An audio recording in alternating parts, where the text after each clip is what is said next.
नए माली साल जी वफ़ाक़ी बजट अॼु पेश कई वेंदी। इन हवाले सां तफ़सील ॿुधाए रहियो आहे मेहरान टीवी जो रिपोर्टर मुदस्सिर राजपूत। जी मुदस्सिर, तफ़सीलनि खां आगाह कजो।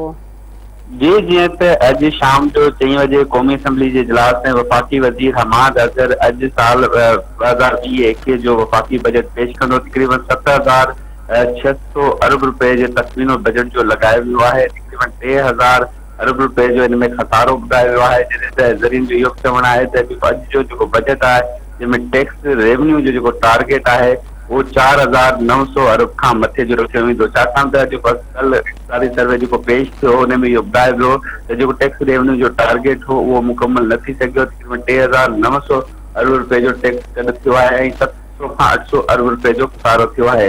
जॾहिं त वफ़ाक़ी मुलाज़िमीन जी जेके पघारनि में 7 खां 10% जी वाध बि आहे। गॾोगॾु जेके पेंशनर आहिनि उन्हनि जी पेंशन में बि तक़रीबन 10% जी वाध हिन में रखियल आहे। इन सां गॾोगॾु सिहत जे शोबे सां गॾु वफ़ाक़ी तरक़ियाती बजट जे लाइ 500 अरब खां बि मथे जो बजट मखसूस थियल आहे। अॼु जे क़ौमी असम्बली जे इजलास थी रहियो आहे जंहिंमें बजट पेश थींदो।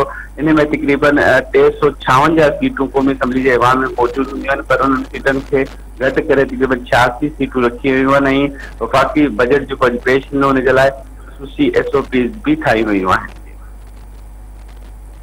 तफ़सीलनि खां आगाह करण जे लाइ मुदस्सिर, अवां जी महिरबानी।